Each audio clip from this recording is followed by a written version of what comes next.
Sa mga oras na ito, Panginoon, kami ay bigyan mo ng karunungan at pangunawa upang bawat pataga na aming mababasa ay maging aral sa amin at magkaroon ng buhay sa aming mga buhay.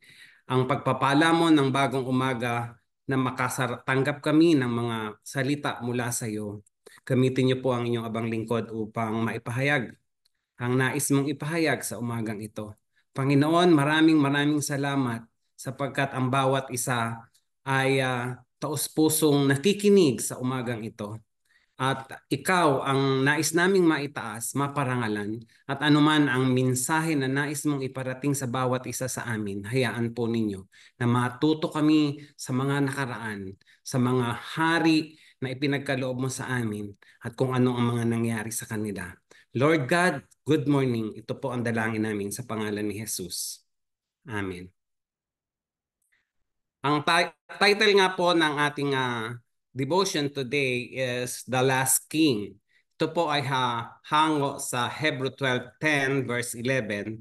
Ang sabi po dito, our earthly fathers disciplined us for a few years, doing the best they knew how. But God's discipline is always right and good for us because it means we will share in His holiness. No discipline is enjoyable while it is happening it in faithful. But afterward, there will be a quiet harvest of right living for those who are trained in this way. Totoo naman po na wala namang disiplina na hindi nakakasakit. Subalit ito ay para naman sa ikabubuti ng bawat isa. At ang istorya nga po dito yung sa The Last King ay ang sabi po dito, the year was 586 BC. It was almost 500 years since Israel had become a kingdom under Saul. In about 1050 BC, David had begun his reign in approximately 1010 BC. And then in 930 BC, the kingdom had been divided between the northern kingdom of Israel and the southern kingdom of Judah. Kung makikita po natin sa map, ito po yung the two kingdom of Israel at saka yung kingdom of Judah. Israel is a northern kingdom, never had godly king, and so God's judgment fell in 722 BC when he sent Assyria to defeat Israel and take its citizens away captive. The southern kingdom of Judah headed the Davidic dynasty, and some of its kings were good, but unfortunately, most wherein King Zedekiah fell into the latter category. God sent prophet to his people throughout their history to try to persuade them to return to the stipulations of his covenant with them and to warn them of the judgment that would fall if they persisted in their disobedience and rebellion. The prophets were largely ignored. Binaliwala po nila yung mga propeta na pinadala doon. Yes, they worship idols that they themselves had made. Sabi nga po doon matatagpuan po sa Jeremiah 1:15 to 16. Later, the Lord was even more specific. This entire land will become a desolate wasteland. Israel and her neighboring lands will serve the king of Babylon for 70 years. Sa chapter 25, verse 11. In the very first prophecy that the prophet Jeremiah gave, the Lord said through him, listen, I am calling the armies of the kingdoms of the north to come to Jerusalem. They will set their thrones at the gates of the city. They will attack its walls, and all the other towns of Judah. I will pronounce judgment of my people for their evil, for deserting me and worshiping other God. Sumasamba po sila sa ibang Diyos. Finally, in 588 BC, Nebuchadnezzar began his final surge. Jerusalem. 2.5 years later, on July 18, ngayon po yun, 586 BC, the Babylonians broke through the wall and the city fell. Jeremiah records that all the officers of the Babylonian army came in and sat in triumph at the middle gate. Jeremiah 39:23. Thus fulfilling the prophecy of Jeremiah, chapter 1, verse 15, that the enemies from the north would set their thrones at the gate of the city. When the king Zedekiah and his royal guards saw the Babylonians in the city gate, they fled as soon as darkness fell. They went out through a gate between the two walls behind the king's garden and headed toward the Jordan Valley. But the Babylonians chased the king and caught him on the plains of Jericho. They took him to King Nebuchadnezzar of Babylon, who was at Rilab in the land of Hamath. There, the king of Babylon pronounced judgment upon Zedekiah. He made Zedekiah watch as they killed his sons and the nobles of Judah. Then he gouged out Zedekiah's eye. Chinisel niya, dinukot. Bound him in chains and sent him away to exile in Babylon. Meanwhile, the Babylonians burned Jerusalem, including the palace, and tore down the walls of the city. Jeremiah 39:48. Then the captain of the Babylon guard took the remnant of the population captive to Babylon. The captivity of Jews lasted for 70 years, just God had declared. God had judged his own people for their sin. Hinatulan po sila sa pamamagitan ng kanilang mga kasalanan. God judged the sins of his people with catastrophic result. Who are God peoples today? Do you believe that they are sinning in ways that will bring a seminal catastrophic judgment? How about you personal? Are there sins in your life that will bring this chastening? Yun po yung ating reflection sa atin. So, yun nga po, yung reflection po natin ay yung God judged the sins of his people with catastrophic result. Who are God's people today? Do you believe that they are sinning in ways that will bring a similar catastrophic judgment? Ha? Magkakat ng breakout room. Tapos, sige po, mag-share na lang po tayo. Siguro, may time ba para sa breakout room? Meron pa. Mahaba pa, no? 10. So, pag-usapan po natin itong ating reflection. So, si Thea gagawa yata. Thea, kaya mo gumawa ng breakout room? Yes. Si Thea po gagawa ng breakout room at i-discuss po natin itong ating reflection. Ilan Ilan na tao? tayo? 20 tayo. So, 2, 10. 10. 10 groups. 2 times 10 equals ano eh? Divided by 10 to. Dalawa lang eh. Sige, anak.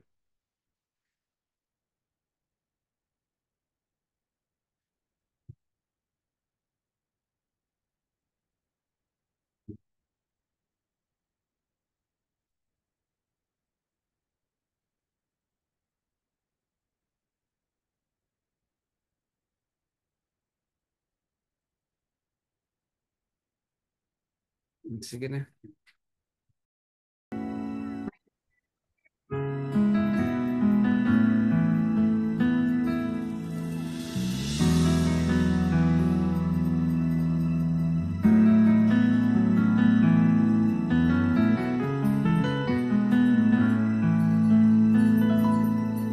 O Diyos,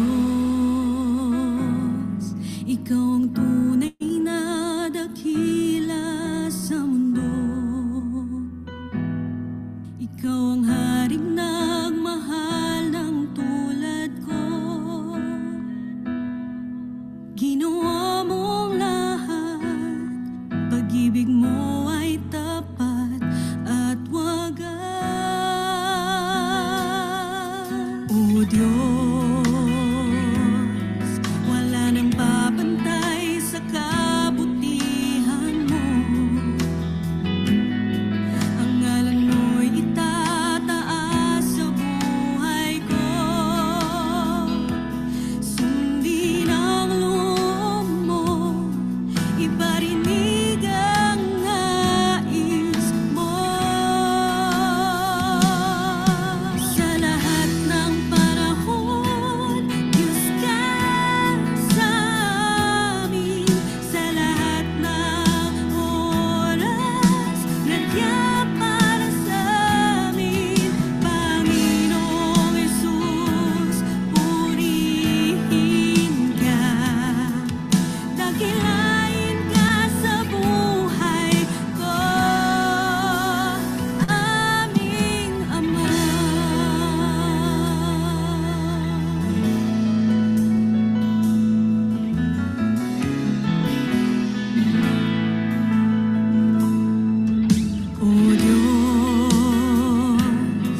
tayo manalangin.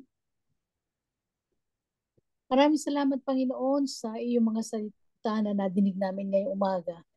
Maraming salamat, Panginoon, sa buhay ni Brother Reggie na ginamit mo po, Panginoon, upang paalalahanan kami na ikaw ay Diyos na banal at ninanais mo, Panginoon, na kami mga anak mo ay mabuhay ng may kabanalan. Lord, i-convict mo po ang bawat isa sa amin kung mayroon man po doong kasalanan na hindi namin inihingi ng tawad sa iyo. Ipaalala mo po sa amin na ninanais mo kami mabuhay ng katulad mo na may kabanalan. At ganoon din po, Panginoon, patawarin mo kami sapagkat madalas hindi po namin dinudulog sa iyo ang aming bansa, ang kasalanan ng aming bayan. Kaya, Lord, amin pong kahilingan na ilagay mo po sa aming mga puso ito, Panginoon, na hindi lamang po ang aming mga sarili ang aming itinataas sa iyo, kundi maging ang aming bayan at ang aming iglesia. Maging ang UMC po, Panginoon, na kung saan kami, marami sa amin ay dating naroroon, ay amin din po itinataas sa iyo. Maraming salamat, Panginoon, sapagkat hindi mo po ninanais na ang iyong mga anak ay mapahamak, kundi dinidisiplina mo po kami, Panginoon, upang maibalik sa iyo. Lord, maraming po salamat sa paalalang ito. At ikaw po, Panginoon, ang patuloy na gumabay sa amin sa isang buhay na magbibigay karangalan lamang po sa iyo. In Jesus' mighty name, amen at amen.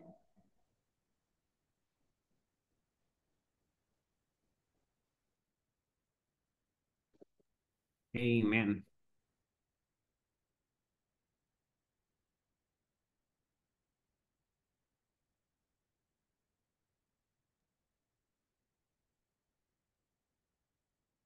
Amen and amen. Sa oras nitong mga kapatid, dadako po tayo ngayon sa ating pong mga panalanginan. Idalangin po natin sa Diyos ang lahat ng ating pong mga kapatid na nasa banig ng karamdaman. Ipagpasalamat na natin sa Diyos ang himala ng kanyang gagawin sa mga kapatiran, mga kapatid natin, mga kamag-anak sa banig ng karamdaman. Ang kanyang kamay ay tunay maabot at gagaling sa kanilang karamdaman. Sa loob po ng 1 minuto, tayong lahat ay mag-unmute at ipanalangin sila.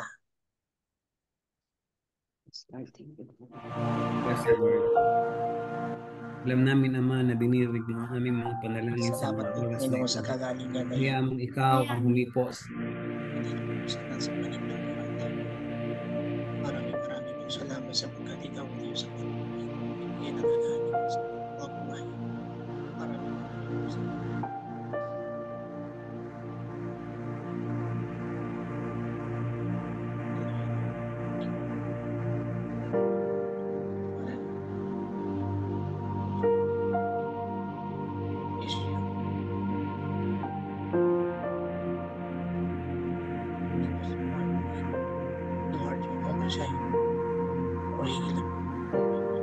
Salamat, O Diyos. Salamat.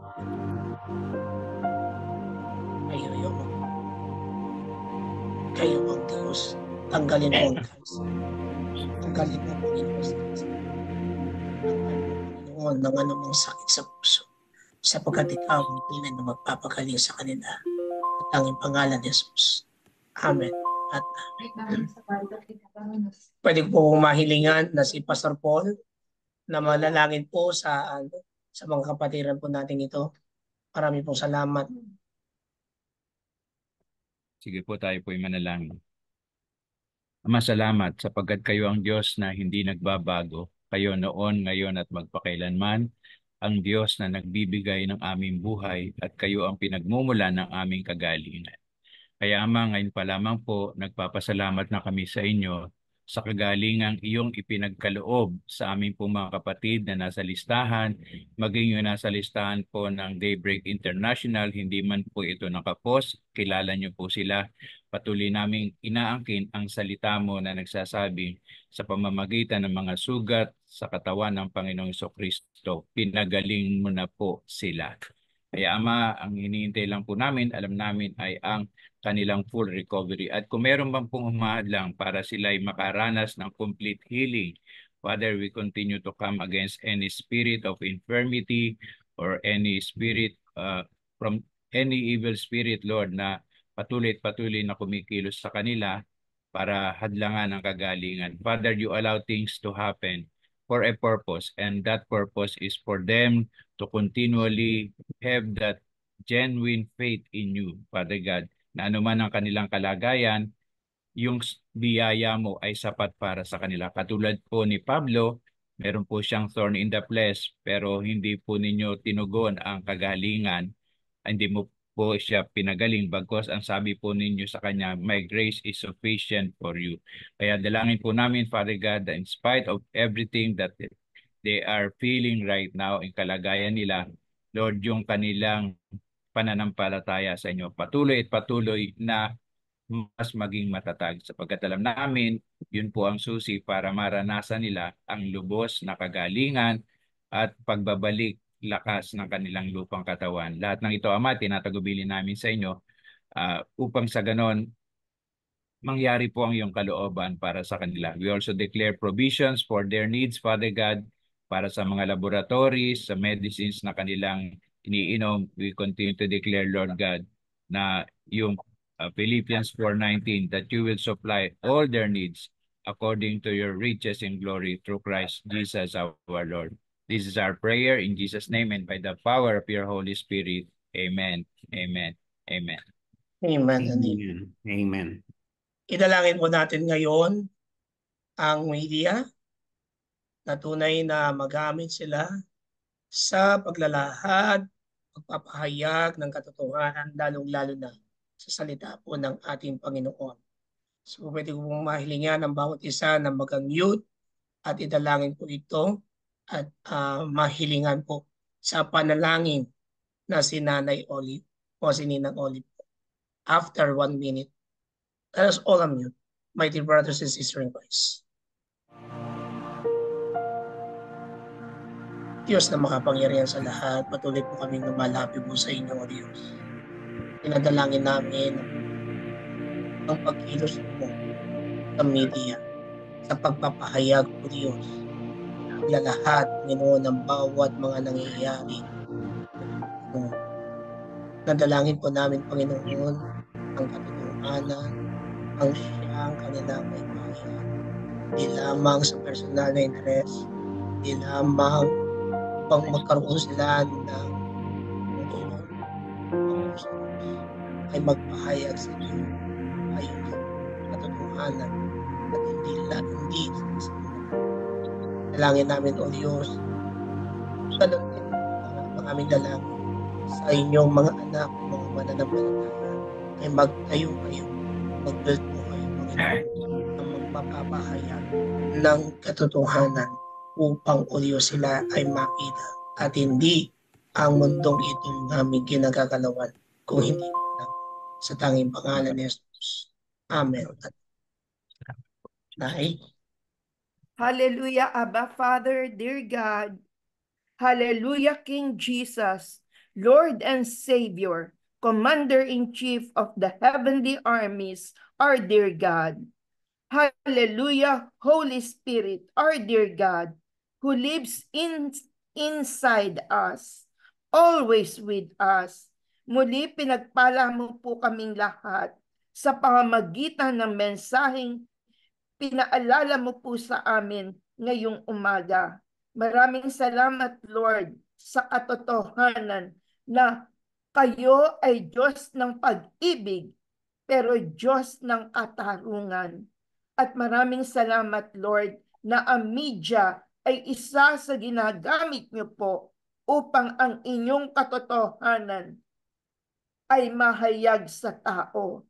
At mangyayari lamang po ito, O Abba Father, through your Lordship, Lord Jesus, by your powerful presence, O Holy Spirit, sa mga taong inilagay niyo po sa media, na sila'y tatayo sa inyong katotohanan, sa inyong pagiging Panginoon, at sa kapangyarihan niyo, banal na Espiritu, ang lahat ng lalabas na mga balita sa halip na magbigay ng Lord, ng false hope, false news, ay magbibigay ng tunay na kalagayan ng bansa, ng komunidad, ng mundo na laging ang itinuturo ay kayo, Lord Jesus, as the answer sa anumang kalagayan, sa anumang problema, sa anumang crisis ng bansa, ng mundo,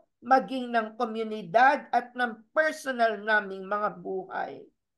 Patuloy na mag-raise ka po, Lord Jesus, by your power, Holy Spirit, anointed media men, newsmen, producers, Lord, na tanging kayo lamang ang siyang nangunguna at pinanggagalingan ng tunay na karunungan, ng tunay na katotohanan, ng katotohanan lamang na magbibigay, Panginoon, ng pag-asa at ng katatagan sa pananampalataya sa inyo, sapagkat kayo, Lord Jesus, ang siyang Panginoon na nakataas sa mga itinalaga niyo po sa media o isang influence o pillar ng society. Maraming salamat, O Abba Father, for your honor and glory, by your powerful presence, O Holy Spirit, through your mighty name, Lord Jesus. Thank you for the answers to our prayers. Amen. Amen and amen. Marami pong salamat. Panalangin po natin ang bawat bansa ng nasyon. Pwede ko pong mahilingan dito si Ate Zening na mag-pray po para po sa bawat bansa na nandoon sa gitna po ng problema, pakikipagdigma at sigalot. Lalong-lalo na po ang Israel, Ukraine at ang ating pong bansa. Maraming pong salamat, Ate Zening. Yes, Lord. Purihin at takilain ka, O aming Panginoon, sapagkat tunay na kayo ang kinikilala namin, Diyos ng lahat ng bansa dito sa buong sanlibutan. Tinataas namin, Panginoon, una ang aming bansang Pilipinas. Ang lahat ng namumuno dito, Panginoon, mula sa kaitaasan hanggang sa ibabang level ng barangay. Tinataas namin ang aming Pangulong Bongbong Marcos, ang kanyang members of the cabinet, maging ang provincial officials, ang aming local government units at ang mga barangay officials. Tunay, Panginoon, na mapalad ang bansa, mapalad ang bansa na si Yahweh ang Panginoon. Kaya Lord, paiilalim po kami sa inyong kapangyarihan, Panginoon. Kaya hindi tinataas namin ang Israel, ang Hamas, Iran, Palestina, Ukraine, Russia, at yung nga po, yung Philippines, dito po sa usapin na West Philippine Sea. Panginoon, alam namin na meron na po kayong ginagawa at alam namin na magtatagumpay ang bansang Pilipinas pagkat ito po ay para sa aming bansa. Kaya alam namin na maayos na ang kaguluhan nito at alam namin, Panginoon, na kayo ang Diyos na magre-resolba ng usapin pong ito. Salamat, Panginoon, sapagkat tunay na ang kapangyarihan po ninyo at ang kalooban ninyo ang tanging masusunod at hindi ang kalooban ng sino man, Panginoon. Maraming pong salamat. Ito po ang aming dalangin sa natatanging pangalan ng aming Panginoong Hesukristo. Amen at amen. Amen and amen. Maraming pong salamat, Ate Zeni. Ipanalangin po natin ang ministeryo ng Diyos. Ang kanyang iglesia, ang kanyang katawan, na tunay na magiging tapat sa kanya sa gitna ng anumang pag-uusig, sa gitna man ng anumang problema, at hindi sila makikipagkonforme sa anumang galaw ng mundong ito, pagkos ay tunay na magkakaroon ng isang tunay na pagpapago. Pwede ko pang mahilingan na manalangin na sa oras pong ito na si Ate Eli. Okay lang po ba, Ate? Ate Elis? Pastor, ako po ba? Opo. Sige po, sige Salamat po. po. Thank you po. Let's pray, let's pray. Let's come to the presence of the Lord again, continuously, giving Him praise, giving Him thanks. Father God, we glorify your name, Panginoon. At inilalapit po namin sa iyong throne of grace ang aming mga pastor, ang aming mga deaconesses, mga church leaders, and maging members po, Panginoon, na nawa po ang aming buhay, ang aming isip, ang aming puso ay matuon sa iyong katotohanan, sa iyong salita, Panginoon. Wala po kaming ibang panghawakan, paglingkuran, kundi ikaw, Panginoon. Salamat po sa iyong mga salita na palaging tumitimo sa aming isipan, sa aming mga puso. Panginoon, pagindapatin mo po kaming maging tunay na manampalataya, maging tapat sa iyo, Panginoon, sa gitna man ng anumang difficulties, Panginoon, sa gitna ng mga gulo sa mundo, ikaw pa rin ang aming sasambahin. Lalong-lalo na po ang aming mga pastor, ang aming mga leaders, Panginoon, na aming tinitingnan, Panginoon, na sila ay padala mo sa amin upang kami ay pastolan, i-shepherd, Panginoon, na papunta sa iyong kaliwanagan. Maraming salamat po sa kanilang mga buhay, Panginoon. Patuloy mo po silang hawakan, patuloy mo po silang bigyan ng kalakasan, excuse me, kalakasan, Panginoon, upang ang iyong katotohanan ang manatili sa kanilang mga puso. At huwag po silang magkaroon ng conformities sa mga nangyayari sa kanilang paligid, sa mga kung ano ang mas makakabuti sa kanila, Panginoon, kundi ang isipin naming lahat, Panginoon, ay iyong makapagbibigay ng kapurihan at kaluwalhatian sa iyo. Salamat po, Panginoon. Let us be transformed in your likeness, in Jesus' likeness. This we pray in the mighty name of our Lord and Savior Jesus. Amen. Amen. Amen and amen. Maraming pong salamat. Sige po.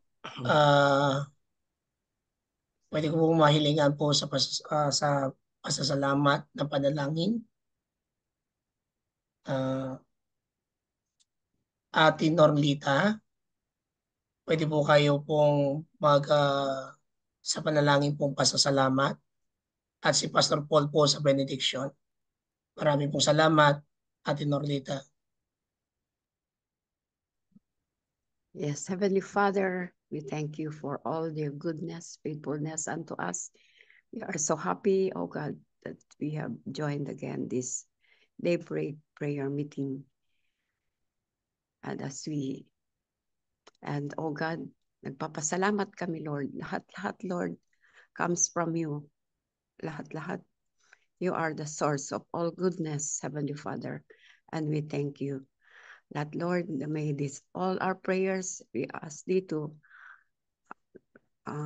as we said, oh God, that we will seek and we will find, knock and we shall be opened, oh God. Lord, lahat ng ito, Lord, pinagpapasalamat namin sa iyong mga salita, Lord, na we are standing on our faith in you, oh God. Thank you, Father God, for the faith that we have in you. Na ito ang gabay namin, Lord, sa aming mga buhay as we have journey in this earth, oh God.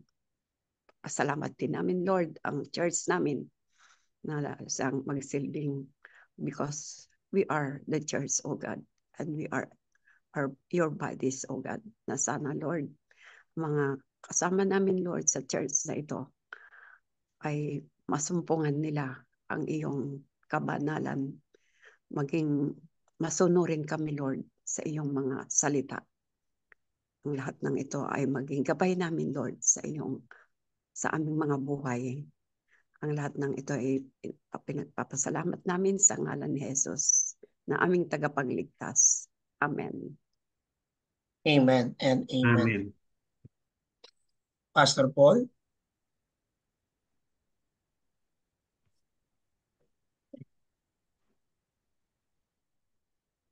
Sige po. Tanggapin po natin ang biyaya ng Diyos Ama, Anak at Espiritu Santo at ang kanyang salita na nanggagaling sa mga bilang kabanatang 6, talatang 24 hanggang 26.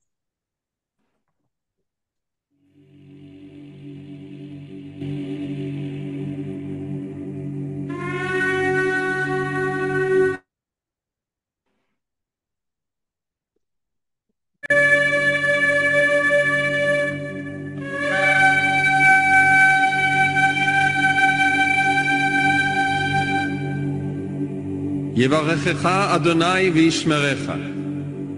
יאר אדוני פניו אליך ויחונקה.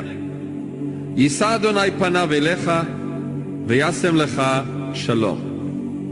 The Lord bless you and keep you. The Lord make his face shine upon you and be gracious to you. The Lord lift up his countenance upon you and give you peace. At ang mga anak ng Diyos ay magsabi ng Amen. Amen. Amen. Amen. Amen. Amen. Amen. Amen. Amen.